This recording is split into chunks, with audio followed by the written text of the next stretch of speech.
რადგანაც მწვალებლობა არის ღმერთისაგან განშორება და მწვალებელი კაცი არ ცხონდება, ასევე არც მწვალებლობის მიმდევარი.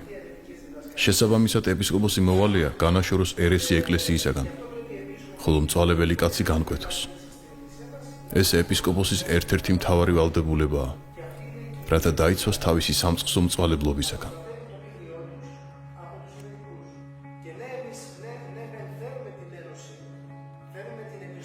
წმინდა ეკლესია ცდილობს მწვალებელთა მოქცევას სინანულის გზით, მაგრამ 1920 წელს მსოფლიო პატრიარქ იოაკიმე მესამის დროს გამოცემული ცირკულარით დაიწყო ახალი დამოკიდებულება ერესთან და ერეტიკოსებთან.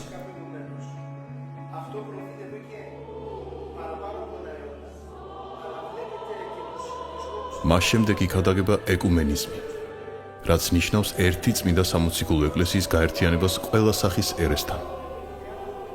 ეს ნამდვილი ღალატია ჩვენი სარწმუნოების. დღევანდელი მსოფლიო პატრიარქი ბართოლომეუსი ეკუმენიზმს ხადაგებს უკვე 30 წელია, ხოლო ამჟამად იქადაგეს და დააკანონეს სინოდალურად კრეტის კრებაზე.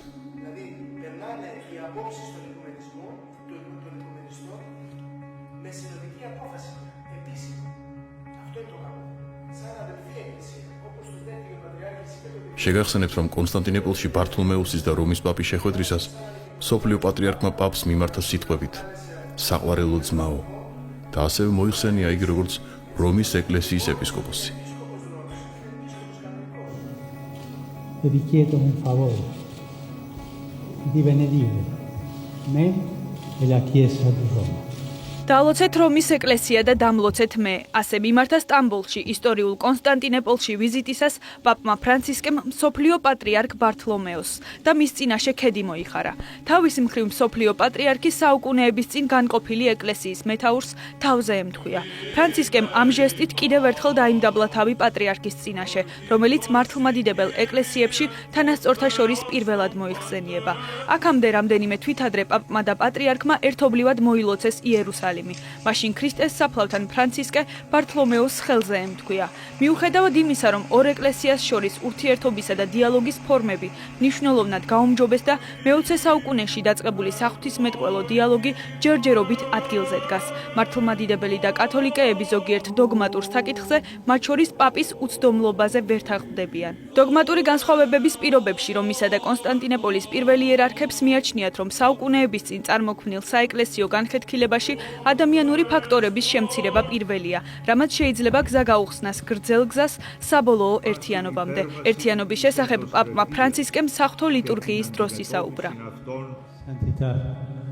სურს ყოველი თქვენგანი დავარწმუნო, რომ სასურველი მიზნის სრული ერთიანობის მისაღწევად კათოლიკე ეკლესია არ აპირებს თავს მოახვიოს არავითარი მოთხოვნები მართლმადიდებელ ეკლესიებს.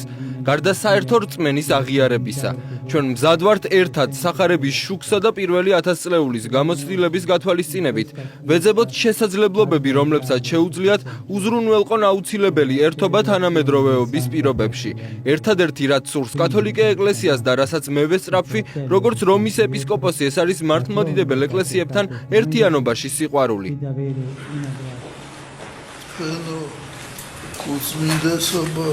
Santità, Romis Papa, Priat, Sakhvarelo, Dzmao, Francisca Pirveli. Ketili ikos tveni çamomzaneba.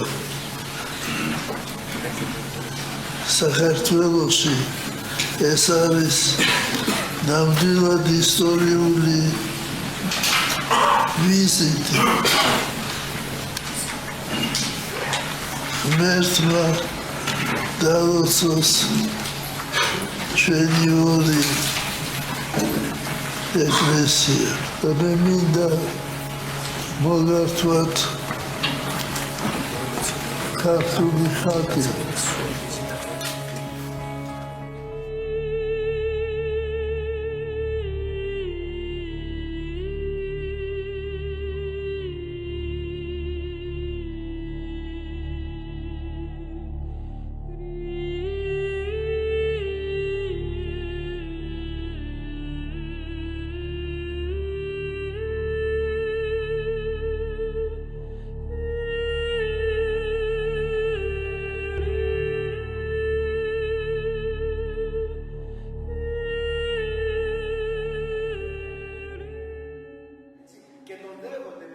პაპ ფრანცისკეს კუნძულ მიტილინზე გამგზავრებისას ვნახეთ, რომ პაპი ფრანცისკი იჯდა შუაში, ხოლო პატრიარქი ბართოლომეოსი და ათენის არქიეპისკოპოსი იერონიმე ისხდნენ მისგან მარცხნივ და მარჯვნივ. ესე იგი მას იღებენ როგორც პირველ ეპისკოპოსს. Τον Οικουμενικό Πατριάρχη και τον Αρχιεπισκόπο να στέκουν απέναντί τους.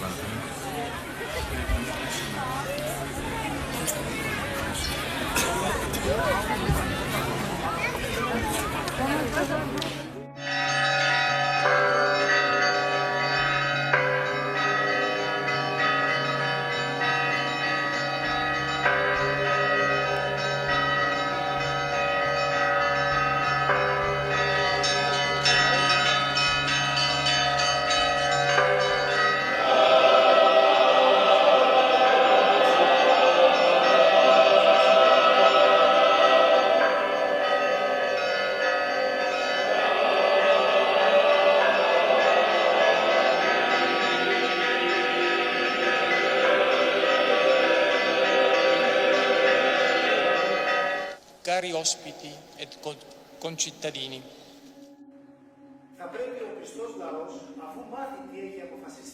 მორწმუნე ხალხმა უნდა დაიცვას თავისი სარწმუნოება. უნდა უარყოს და დაგმოს კრეტაზე ჩატარებული ცრუკრება. რამე თუ სარწმუნოების დამცველი არის მორწმუნე ხალხი. ასე იყო ყველა დროს.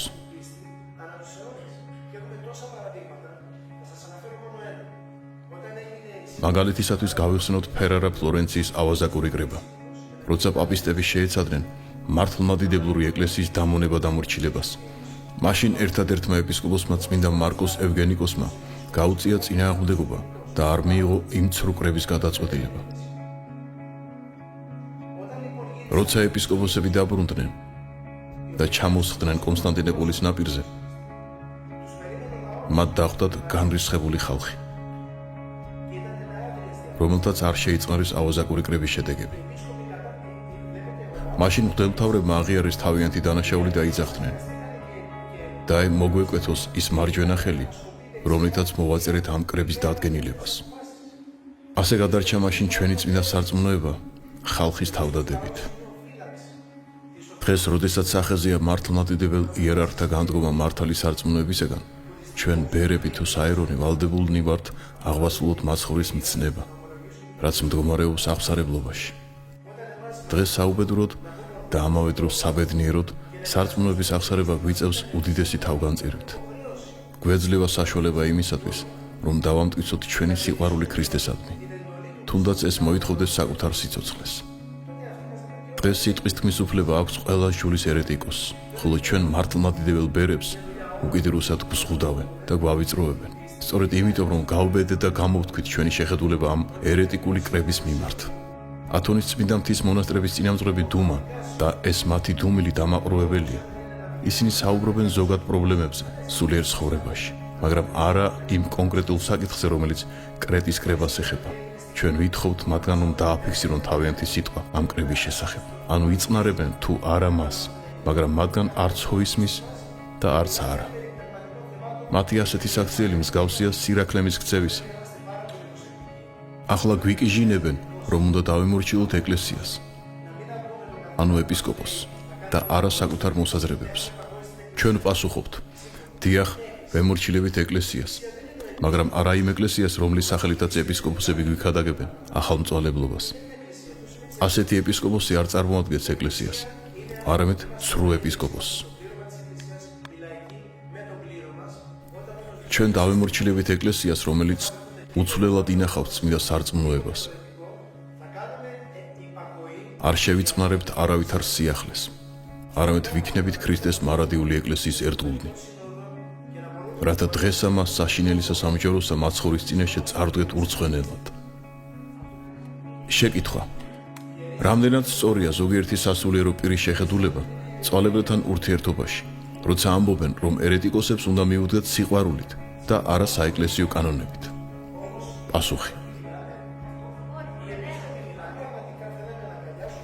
თუ კი ერეტიკოსს ეტყვი, რომ მისი სარწმუნოება მაცხუნებელია და არ არის საჭირო იყო მართლმადიდებელი, მაშინ მას ატყუებ.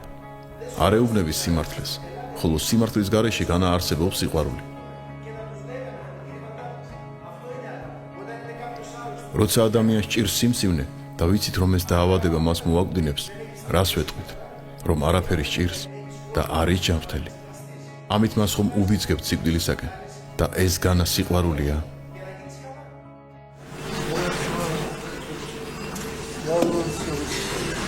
Რომის კათოლიკური ეკლესია Che Dio benedica la Chiesa Cattolica di Roma, მერთმა დიდხანს აცოცხლოს მისი უწმინდესობა che ფრანცისკე პირველი.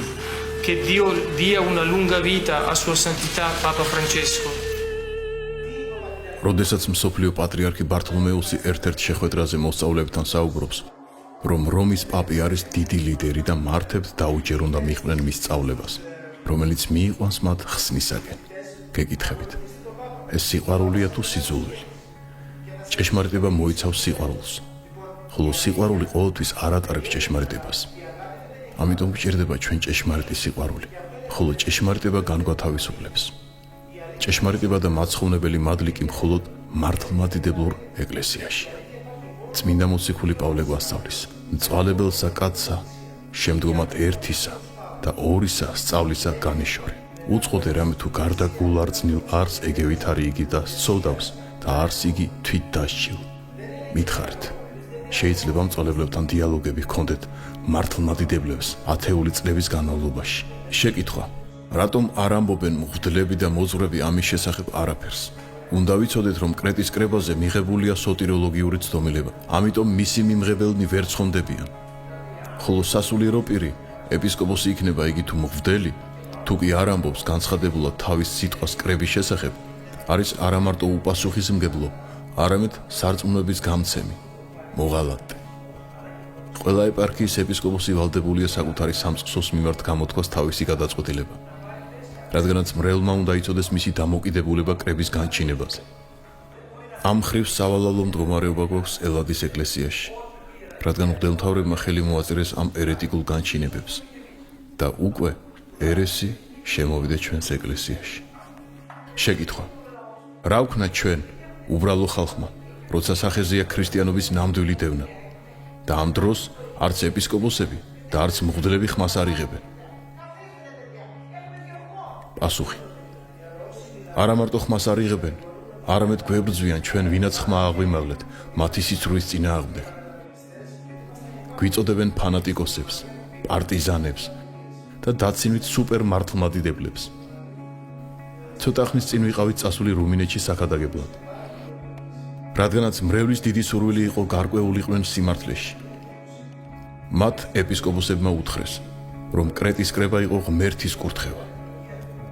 საუბარი ბუნებრივია უნდა დავიწყოთ ზოგადი შეკითხვით კრეტაზე ჩატარებული კრების მნიშვნელობით. ახლა, როცა ვიცით, რომ ამ კრებაში მონაწილეობა არ მიიღო 4-მა ეკლესიამ, საქართველოს ეკლესიის ჩათვლით, ნიშნავს თუ არა ეს, რომ მართლმადიდებლური სამყარო არ არის ერთიანი? საუბარი იმაზე თუ არის თუ არა განხეთქილება მართლმადიდებელ სამყაროში და მართლმადიდებელ ეკლესიათა შორის, მე ვფიქრობ, რომ არის ზედმეტი და უსაფუძვლო. მართლმადიდებელი ეკლესია გახლავთ ერთიანი და ერთობა ჩვენი უპირველეს ყოვლისა არის ერთობა ქრისტეში, არის ერთობა წმინდა ზიარებაში, ანუ ევქარისტიული ერთობა და აზრთა სხვადასხვაობა, რა თქმა უნდა, სრულებით დასაშვებია, მისაღებიც არის და პირიქით ამ კრებამ წარმოაჩინა, რომ ჩვენ გვაქვს უფლება ვიქონიოთ განსხვავებული აზრი, რომელშიც შეიძლება ერთმანეთს არ დავეთანხმოთ. 1997 წელს საქართველოს ეკლესიამ, როგორც ვიცით, დატოვა ეკლესიათა მსოფლიო საბჭო, მაშინ როცა 80-იან წლებში პატრიარქი ილია მეორე ამ ორგანიზაციის თანათავმჯდომარე იყო. მაშინ, როგორც ცნობილია, რუსეთის და სერბიის ეკლესიებმა დასვეს ეს საკითხი, თუმცა შემდეგ საბჭოდან საქართველოს და ბულგარეთის ეკლესიები გამოვიდნენ. რატომ ეთიშება საქართველოს ეკლესია საერთაშორისო ასპარეს? პირიქით, საქართველოს კათოლიკოს პატრიარქი ყოველთვის ხაზს უსვამდა, რომ ეკლესია მხარს უჭერს საქართველოს გეზ ევროპისადმი. 18 წელს მიღებული გადაწყვეტილება იყო დაფუძნებული ეკლესიოლოგიურ საფუძველზე ზუსტად, რომ საქართველოს ეკლესია თვლის, რომ ეკლესიათა მსოფლიო საბჭომ სამწუხაროდ უკვე ამოწურა ის რესურსი, რა რესურსითაც ის ეწეოდა დიალოგს და ამიტომაც დატოვა საქართველოს ეკლესიამ ეკლესიათა მსოფლიო საბჭო. საქართველოს ეკლესია ღებულობს მონაწილეობას დიალოგებში, რომელიც არის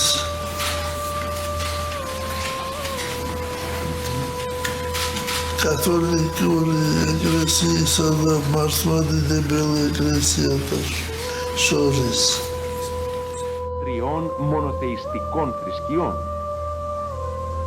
είναι στο σχέδιο. Την διαθρησκειακή αθρησκειακό διάλογο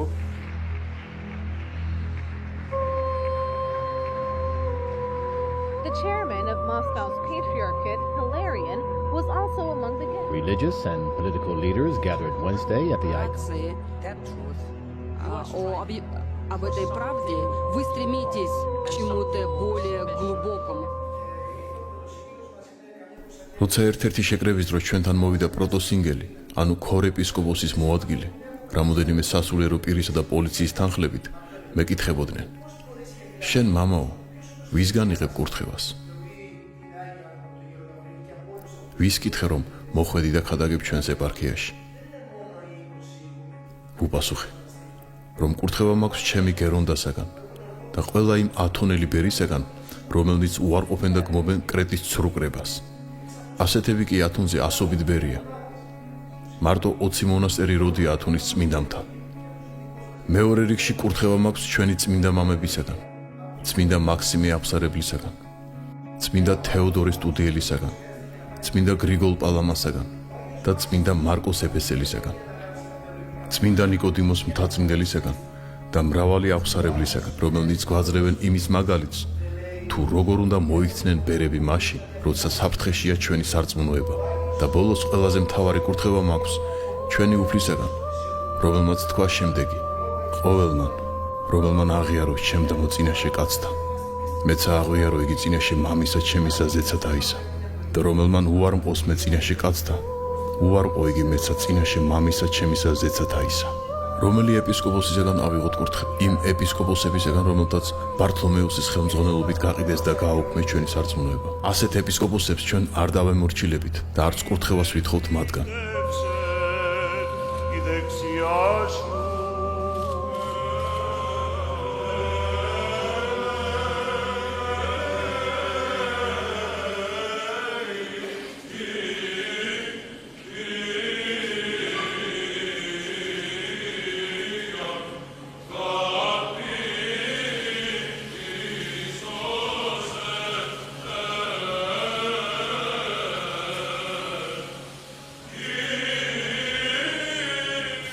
Pater noster, qui es in celis, sanctificetur nomen tuum, adveniat regnum tuum, fiat voluntas tua, sicut in cielo et in terra.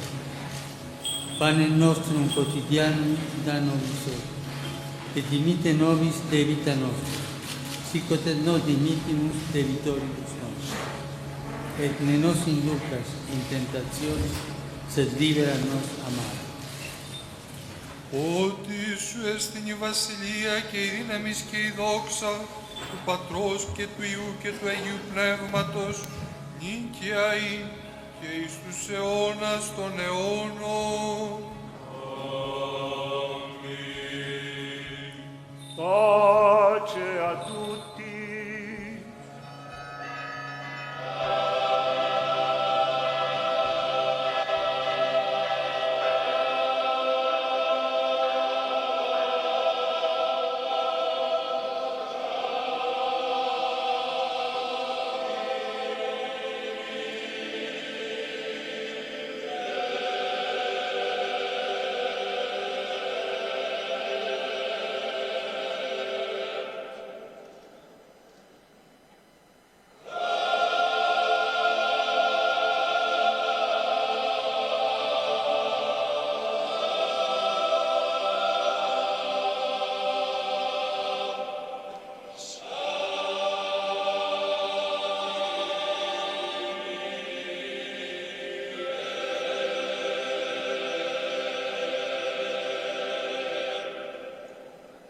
ქართულ მიწაზე ჩემი მომლოცველობის დასასრულს მადლობას ვწირა უფალს, რომ შესაძლებლობა მომეცა ლოცვაში ჩაუღრმავებულიყავ ამ წმინდა ტაძარში. ვიღვაწოთ გულწრფელი სიყვარულის, ურთიერთგაგებისა და დანაწევრებული სხეულის გამთლიანებისათვის. დღეს მსოფლიოში ყველას აქვს სიტყვის უფლება ჩვენს გარდა. მამა ხარიტონს, რომელიც 1974 წლიდან ათონის მთაზეა, არ აქვს უფლება დაიცვას თავისი სარწმუნოება. მოციქულებს ეუბნებოდნენ ფარისევლები, ნუ ქადაგებთ იესოს სახელით, გიგრძალავთ. მოციქულები კი პასუხობდნენ, თავად განსაჯეთ ვისი მორჩილება უფრო გვევალება, ღმერთისა თუ კაცთა. შეკითხვა: რა გავქნათ, ეკლესიაში არ წავიდეთ, აღარ აღესრულება იქ საიდუმლოება. ხომ უნდა ვთქვათ აღსარება, ხომ უნდა ვეზიაროთ? პასუხი: მოძებნეთ ისეთი სასულიერო პირები, რომლებიც არ იწყნარებენ ეკუმენიზმის ერესს.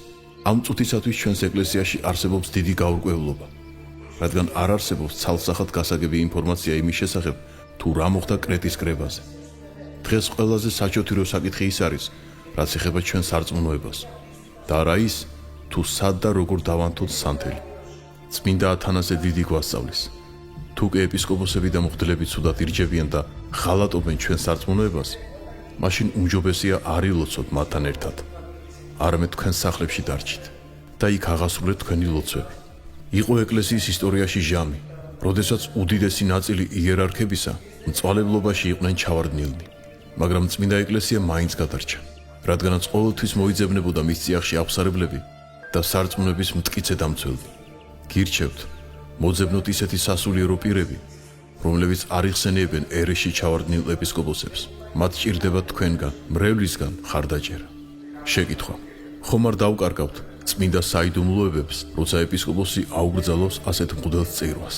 პასუხი: წმინდა საიდუმლო მაშინ დაკარგავს ძალას, თუ კი მღვდელი სამართლიანად დაიჭება. მაგრამ ჩვენ შემთხვევაში, როცა მღვდელი სარწმუნოების მიზეზით განუდგება ეკუმენისტ იერარქს, მაშინ კონსტანტინოპოლის ორგზის კრების მე-15 კანონის თანახმად იგი ინარჩუნებს მღვდლობას. ესე იგი, მისი მღვდელმოქმედება ძალაშია მანამ, სანამ წმინდა სინოდი არ გადაწყვეტს ეპისკოპოსის მდგომარეობას. რაც შეეხება წმინდა ზიარების საიდუმლოს, როცა ერთი მორწმუნეთაგანი წავა და ეზიარება წირვაზე მოუმზადებლად, სინანულის გარეშე, მაშინ შედეგი ძალიან სავალალოა, რადგან წმინდა ზიარების საიდუმლოს აქვს ორგვარი ძალქმედება, ანუ ენერგია. ან განგვანათლებს და განგვწმენთ ცოდვებისაგან, ან კიდევ მოგრძალულობის შემთხვევაში დაგვაბნელებს და დაგვწვავს. თუ კი წირვაზე მწვალებელ ეპისკოპოსს იხსენიებ, მაშინ აღიარებ, რომ შენც მისი ერესის თანაზიარი ხარ. მაშინ შენ წმინდა ზიარებით კი არ განათლდები, არამედ დაბნელდები. მაგრამ აქ ძალიან დიდი სიფრთხილე გვმართებს. არ უნდა დაუშვათ იგივე შეცდომა, რაც ძველ მესტილეებმა დაუშვეს. მათ ახალ მესტილეები საიდუმლოება დაკარგულ ეკლესიად გამოაცხადეს. შეკითხვა: ესე იგი, რადგან საბერძნეთის ეკლესიამ ხელი მოაწერა კრეტის კრების განჩინებებს, ჩავარდა ერესში? პასუხი: დიახ, ეს დიდი ღალატია და სამწუხაროდ მრევლის უმეტესობას არც აინტერესებს, რომ შეიტყოს ამის შესახებ. იმიტომ რომ ძლიერ დაცემულია სულიერი ცხოვრების მოთხოვნილება ადამიანებში. ამ სულიერ დაცემაში მარტო სასულიერო პირები როდი ტყვიან, არამედ ჩვენც, ეკლესიის სხეული. ამიტომ ვცდილობთ ათონელი მამები, რომ შევატყობინოთ მრევლს ამ დიდი ღალატის შესახებ. ამის შემდეგ უნდა მოხდეს მრევლის გაერთიანება ერთი მიზნით, რათა ყველამ ერთად პასუხი მოვთხოვოთ ჩვენს ეპისკოპოსებს და მღვდლებს, რომლებიც იწყნარებენ ამ კრების განჩინებებს. უნდა აიმაღლოთ ხმა მათ წინაშე და უთხრათ: რა არის ეს? თქვენ ეთანხმებით ამ ეკუმენისტურ ერეტიკულ განჩინებებს?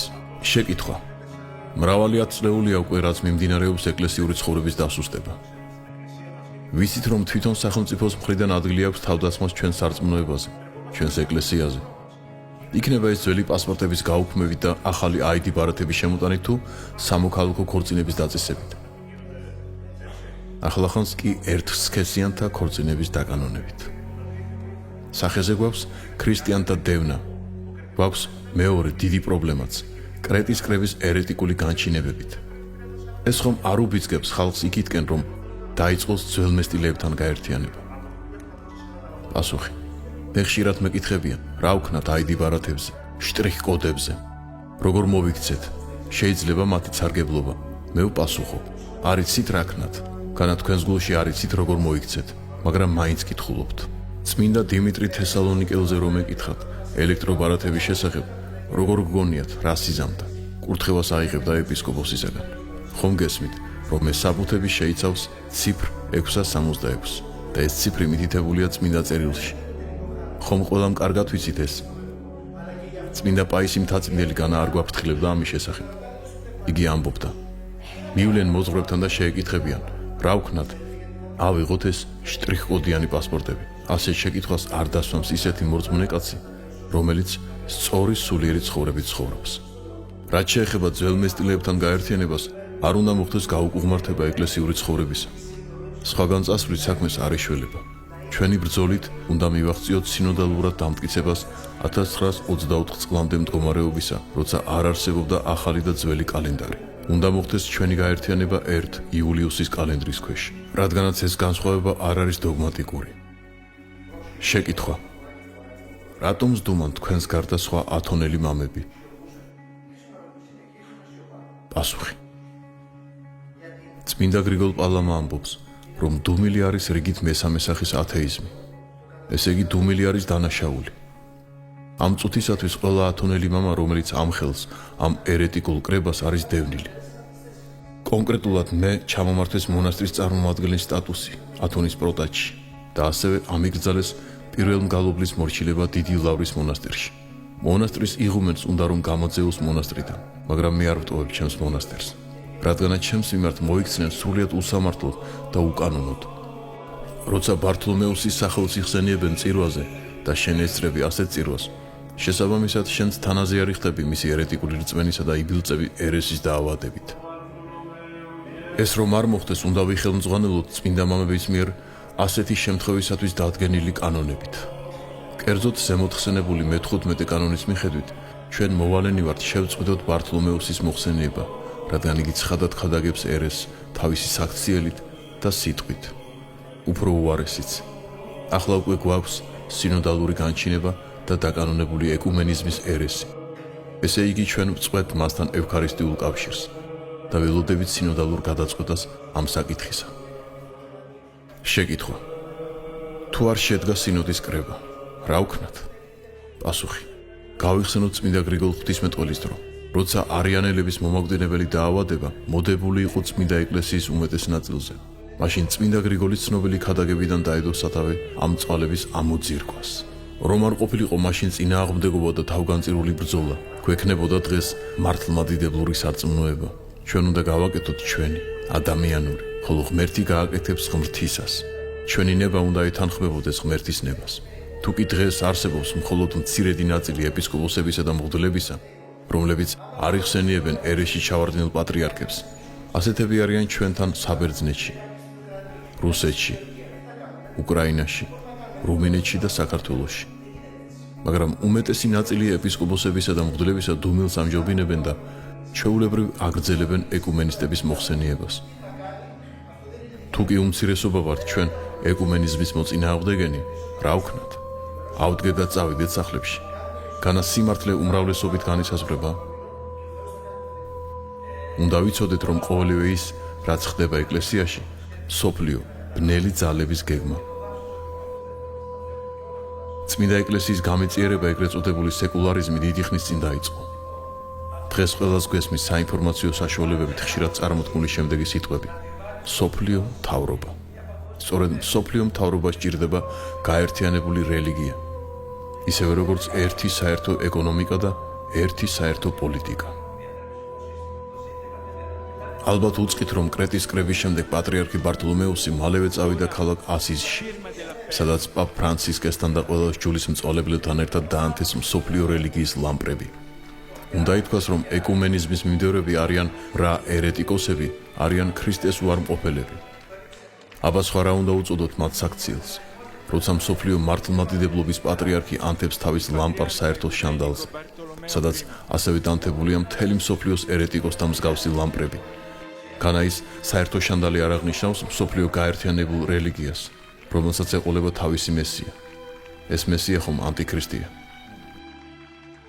lo sheikh dell'Università di Al-Azhar, il patriarca Siro ortodosso Aprem,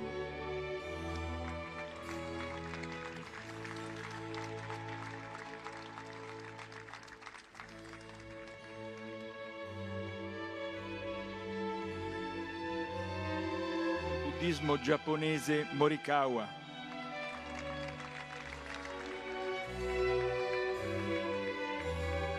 il Consiglio Ecumenico delle Chiese,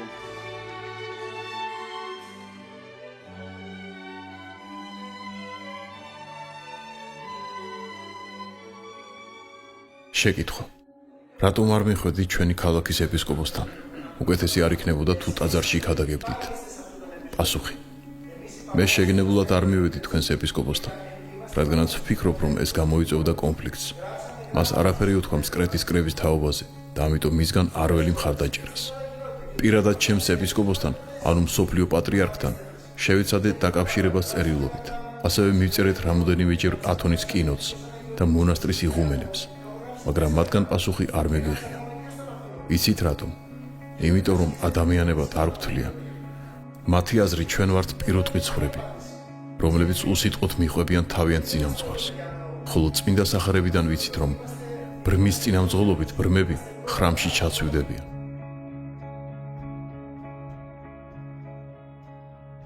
უნდა ვიცოდეთ, რომ გვიწევს ცხოვრება ისეთ დროში, როცა საჭიროა დავიცვა და აღვიაროთ ჩვენი სარწმუნოება. არ უნდა შევიწყნაროთ არაფერი უცხო და ახალი, რადგან ამ სიახლეებით იქმნება სოტიროლოგიური, ანუ ცხონების პრობლემა.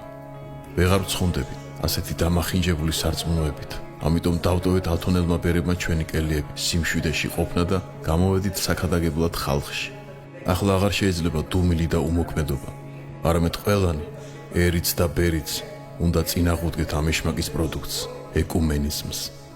მაცხოვრმა ბრძანა, მე ვიდევნები და თქვენაც გდევნიდან. მოვიკრიბოთ სიმხნევე, სიმტკიცე და სიმამაცე, რათა გავხდეთ ჩვენი სარწმუნოების აღსარებლები და ამ გზით დავემკვიდროთ საუკუნო ცხოვრება.